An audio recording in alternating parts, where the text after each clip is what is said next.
My name is Josephine, and you should know that before we get into any of this. If you're watching this, if you're listening to my voice, it helps to know I'm not just screaming into the void. It helps to know that maybe someone out there gets it. So if you do, let me know. Like, subscribe, leave a comment, do all the things that tell me I'm not alone in this, because for the longest time I was. The final conversation I ever had with my father wasn't really a conversation at all. It was a verdict. He called me on a Tuesday, which was unusual. He preferred to let his assistant handle the unpleasantries. The sound of his voice, that smooth baritone rumble that charmed boardrooms and terrified subordinates, was like ice water down my spine.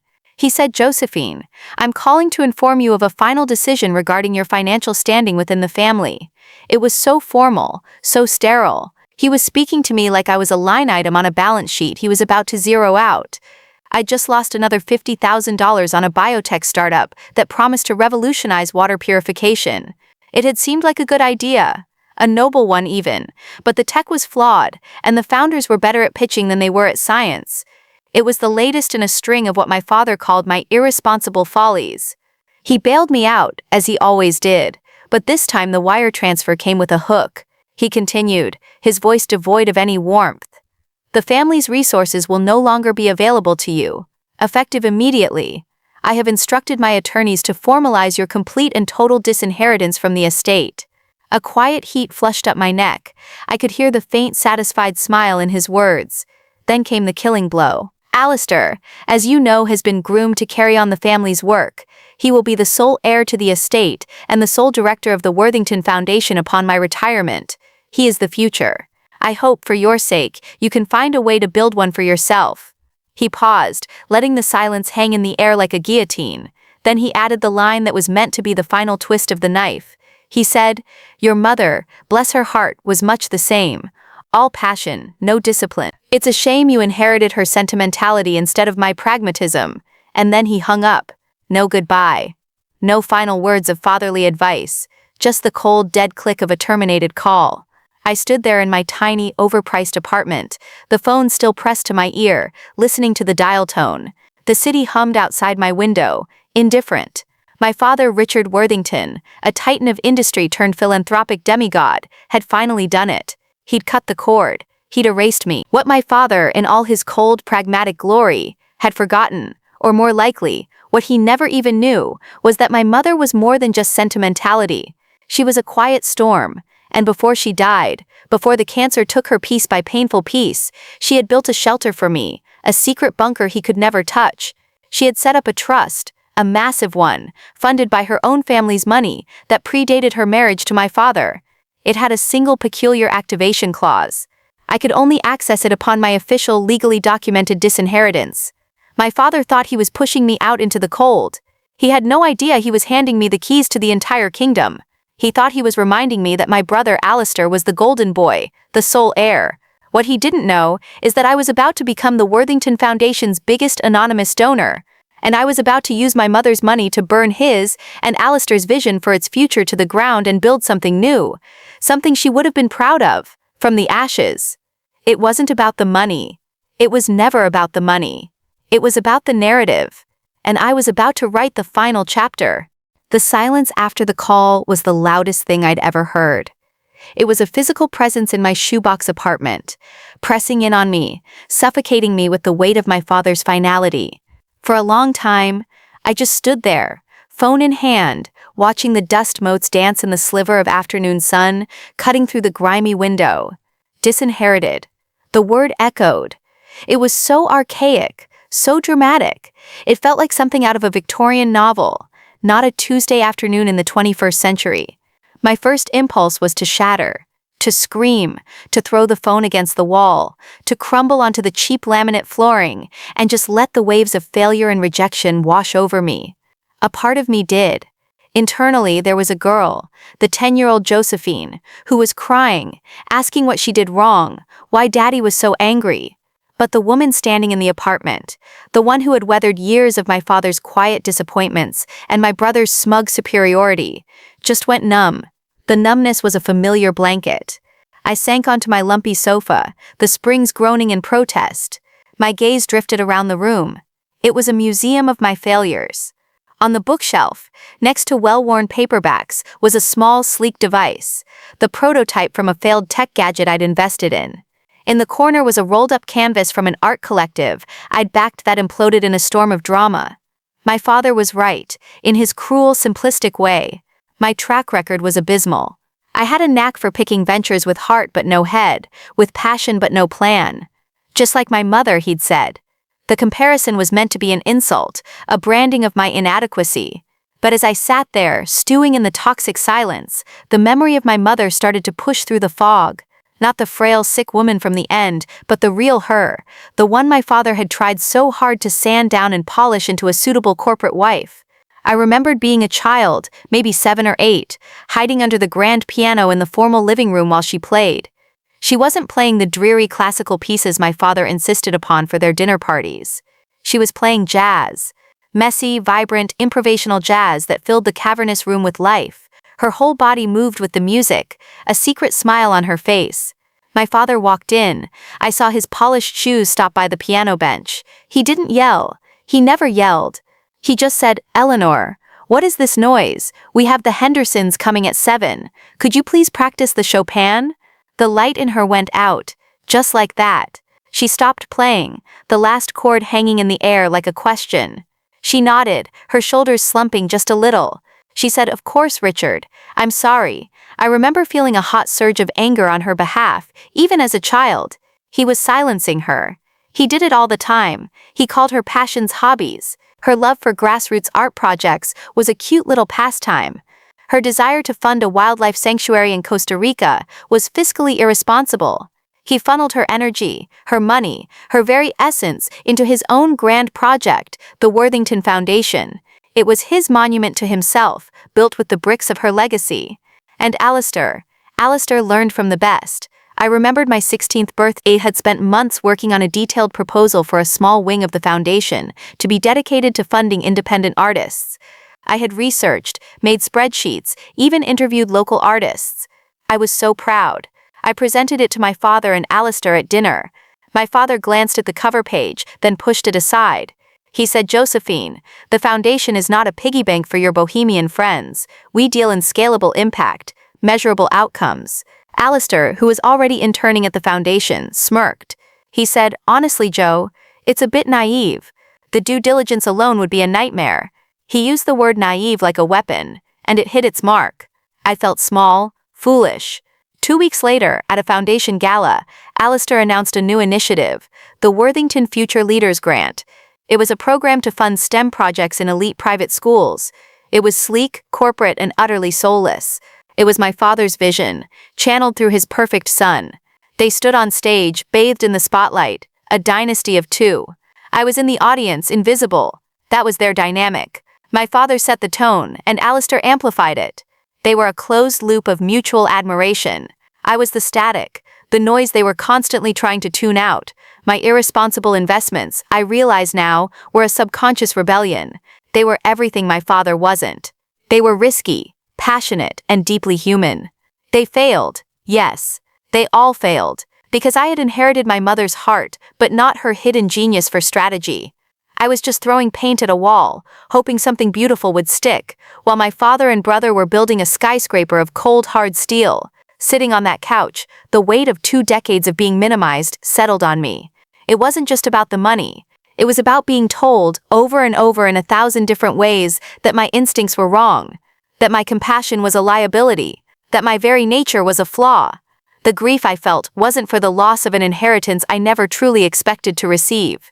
It was a deep, profound grief for the girl who had tried so hard to win the approval of a man who was incapable of giving it. It was grief for my mother, whose light had been systematically dimmed. The numbness began to recede, replaced by a slow, burning anger. It was a cold fire, quiet and clean. My father thought he was pruning a dead branch. He thought he was closing a chapter. But my mother's memory was now a whisper in my ear, and it was telling me a different story. Then I remembered it.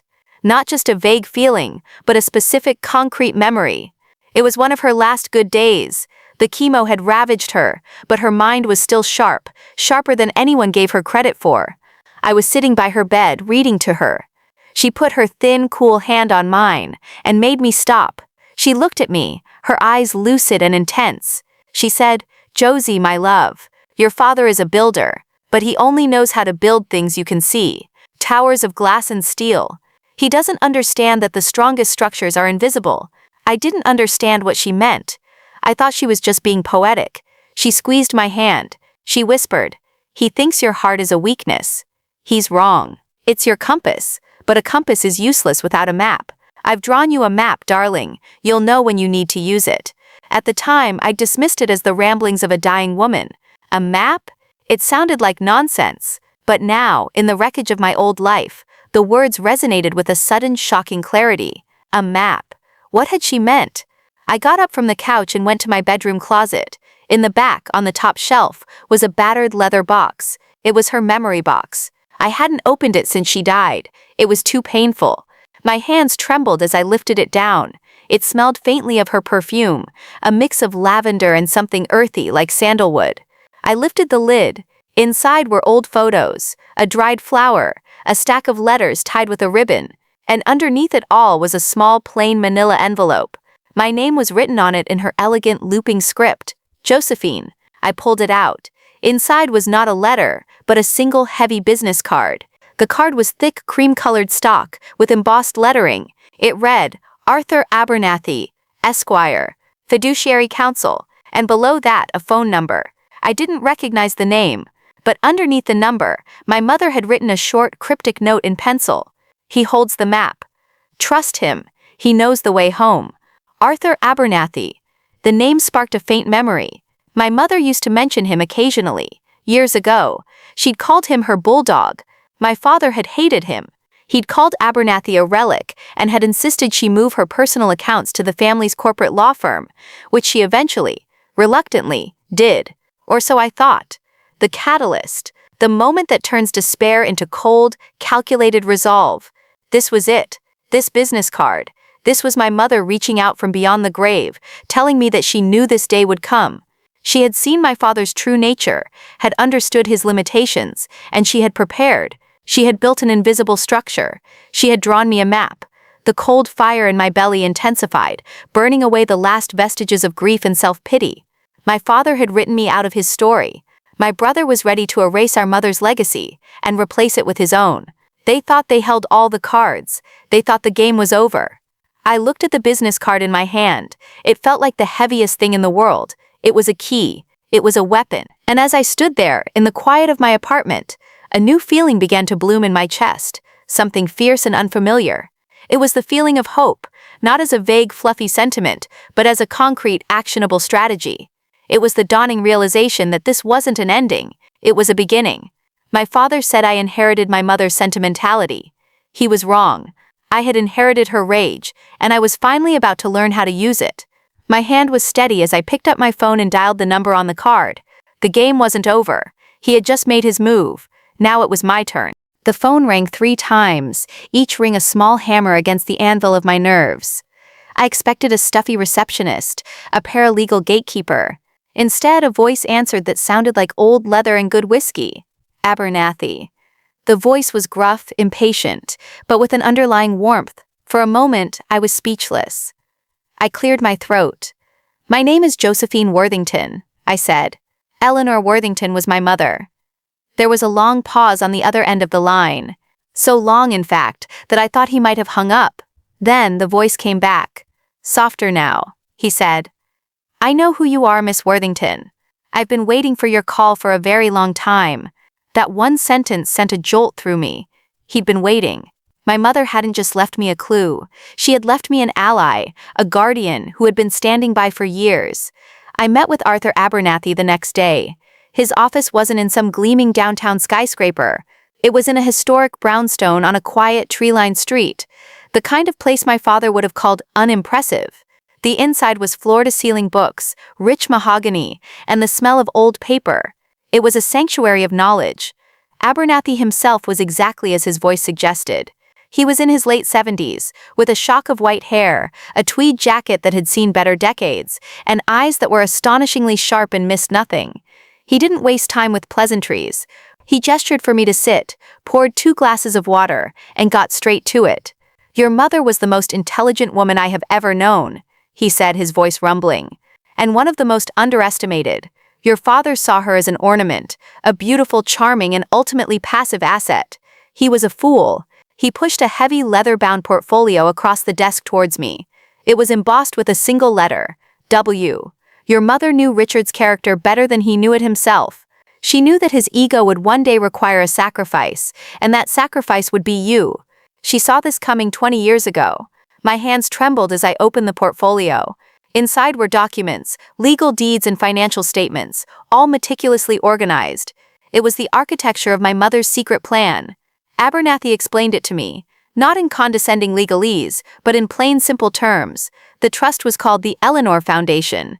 Not a trust fund in the traditional sense, but a fully chartered private charitable foundation, lying dormant. My mother had funded it with her entire inheritance from her side of the family, a fortune my father knew about, but had always assumed was woven into his own empire. The sum was staggering. It was an amount that didn't just provide a safety net, it was an amount that could move mountains. And the activation clause, the one I knew about, was just the beginning. The trust documents were a work of art, a masterpiece of legal foresight. The core provision stated that upon my legal disinheritance, I would not become the beneficiary of the funds in a personal capacity. I would become the sole unassailable director of the Eleanor Foundation, with full and absolute control over its assets and its mission. My mother had locked my father out at every turn. The bylaws were ironclad. The directorship could not be contested. The funds could not be absorbed or redirected by any other entity, especially not the Worthington Foundation. Abernathy tapped a clause on the page. And here, he said, his eyes glinting, is the beautiful part. The Eleanor Foundation's charter explicitly permits it to make anonymous, block grant donations to other charitable organizations. There are no limits on the size of these grants. As the director, you could, for instance, make a single massive donation to another foundation. A donation so large, it would dwarf their existing endowment. I felt my breath catch. I saw the path laid out before me. It was a stroke of pure genius. I wouldn't be fighting my father for control of his foundation. I would simply buy it. Not with a hostile takeover in the corporate sense, but with a philanthropic one. A quiet coup, funded by the very woman he'd tried to erase. But there was a problem. I knew nothing about running a foundation, let alone orchestrating a strategic maneuver of this magnitude. My past failures loomed large in my mind. Abernathy seemed to read my thoughts. He leaned forward. Your mother knew you would feel this way. She knew your father had spent a lifetime convincing you that you were a dreamer, not a doer. He looked me straight in the eye.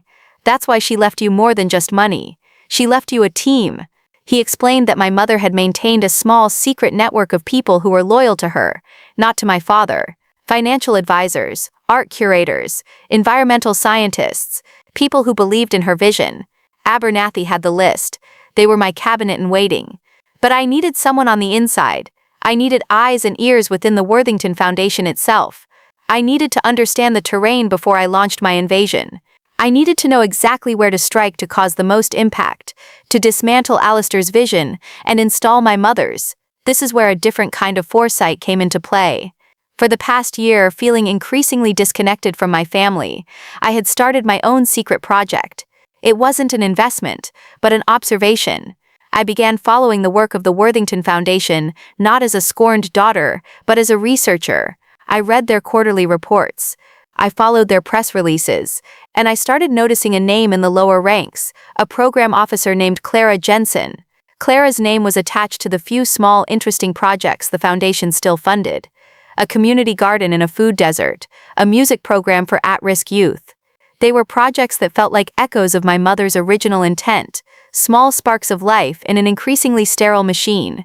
They were always underfunded and quickly phased out in favor of Alistair's flagship initiatives, like a partnership with a soulless tech company to develop synergistic productivity software for the nonprofit sector. I felt a kinship with this invisible Clara. She was fighting a losing battle, just like my mother had. I decided to take a chance, using a new anonymous email address under the pseudonym E. Vance, a nod to my mother's middle name, Eleanor Vance. I reached out to her. I didn't reveal who I was. I presented myself as an independent philanthropic consultant, researching mid-level foundations. My first email was simple. I wrote, "Dear Ms. Jensen, I am conducting a study on the evolution of foundational missions. I was particularly struck by your work on the Oakhaven Community Garden project. It seemed like a departure from the Worthington Foundation's current strategic focus. I was hoping you might be willing to share some insight into its development. I thought she might ignore it. A random email to a junior employee. Why would she respond? She responded within an hour. Her reply was cautious but intrigued. She confirmed her involvement but was professionally vague about the foundation's strategy. A door had opened, just a crack. Over the next few weeks, Vance and Clara Jensen built a careful correspondence. I never pushed too hard. I asked questions about impact measurement, community engagement, donor intent. I shared articles and studies that I knew would align with the values I'd seen in her work. It was a slow, delicate dance. I was building trust, positioning Vance as a sympathetic, knowledgeable outsider. I was creating an ally without her even knowing it. The subplot of my life was becoming the main story. My relationship with Abernathy deepened. He was more than a lawyer. He became a mentor. He would tell me stories about my mother, not as a saint, but as a brilliant, funny, and fiercely determined woman. He told me how she'd outmaneuvered my father's lawyers for years, protecting her assets under the guise of estate planning. He said, "Your father plays checkers. Your mother played chess. He taught me to see what she was doing. He is teaching you how to do the same." This wasn't about revenge. I kept telling myself that, and I repeated it to Abernathy. It wasn't about destroying my father. It was about rectifying a wrong. It was about legacy. Abernathy would just nod, a small, knowing smile on his face. He'd say, "Of course, my dear. Legacy." My conversations with Clara grew more candid. She started to vent, just a little. She talked about the frustration of seeing meaningful projects get defunded. She spoke of Alistair, not with malice, but with a weary disappointment. She called his strategy management by buzzword, a pursuit of shiny, marketable projects that looked good in a press release, but had little real-world impact. She told me, anonymously of course, that morale was low. The old guard, the people hired when my mother was still involved, felt pushed out. Alistair was building his own team of young, hungry MBAs who spoke his language of scalability and disruption. He was systematically erasing the foundation's soul. She was giving me the blueprint of the fortress, showing me all its structural weaknesses. She had no idea she was talking to the woman who was about to lay siege to it. The final piece of the plan fell into place when my father's lawyers sent the official paperwork. A thick, creamy envelope arrived by courier. Inside was a legally binding document, full of cold, formal language, officially terminating my rights of inheritance. It was signed in my father's familiar, arrogant scrawl. I felt a pang of the old hurt, but it was quickly replaced by a surge of adrenaline. This was the key.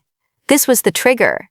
I took a photo of the document and sent it to Abernathy with a simple message: "The eagle has landed." He called me immediately. His voice was steady, but I could hear the excitement underneath. "It's time, Josephine. The Eleanor Foundation is now yours." We spent the next week in his office, which I started to call our war room. We brought in a financial expert my mother had trusted, a quiet woman named Miss Tanaka. Together, the three of us drafted the plan. We would make a single anonymous donation to the Worthington Foundation. The amount would be more than their entire operating budget for the next 5 years. But the money would come with a covenant, a legally binding, non-negotiable set of terms. Abernathy, with a predatory glee, drafted the covenant himself. It was a work of legal artistry, designed to be unbreakable. The covenant stipulated that the donation, which would be known as the Vance Grant, must be used to create and perpetually fund a new primary division within the Worthington Foundation.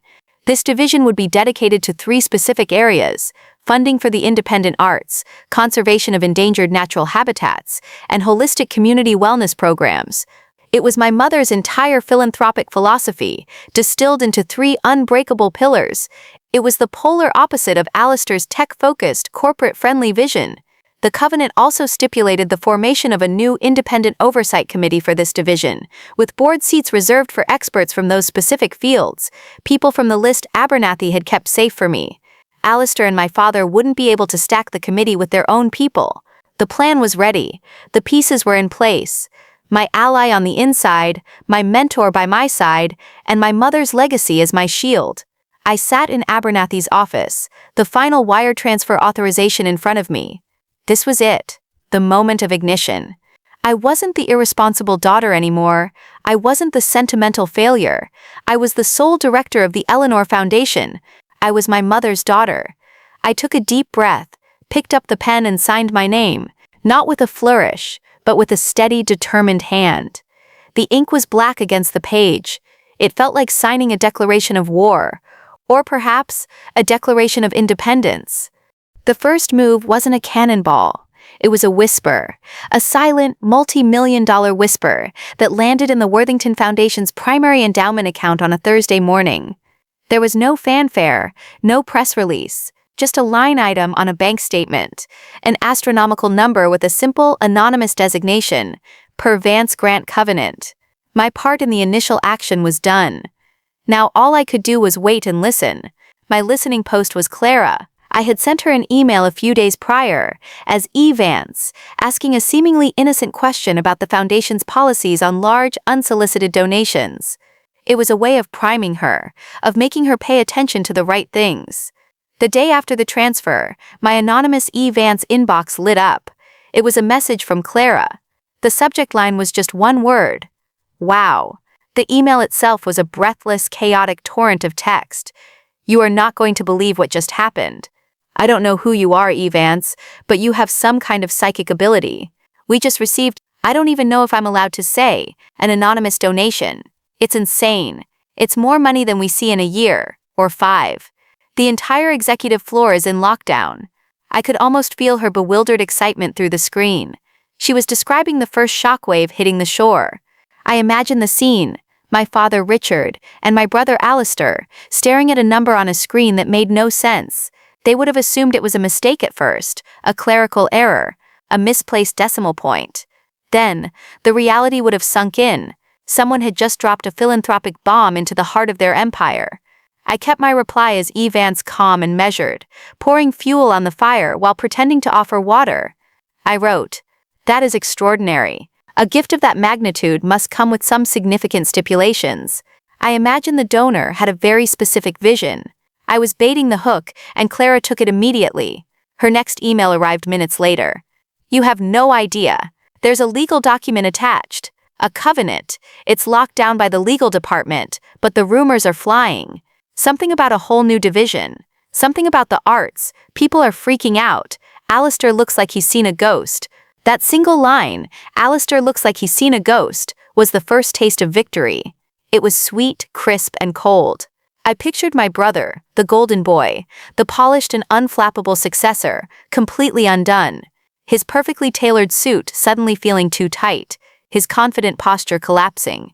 He had a plan, a 5-year plan, a 10-year plan, a lifetime plan that had been handed to him on a silver platter. And in one morning, a ghost from the past, a ghost named Vance, had torn that plan to shreds. The panic inside the Foundation, as relayed by Clara, was beautiful in its chaos. Alistair, she reported, immediately tried to reject the donation.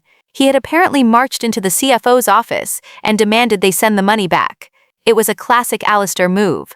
When faced with something that doesn't fit his narrative, simply refuse to acknowledge its existence. But the money couldn't be sent back.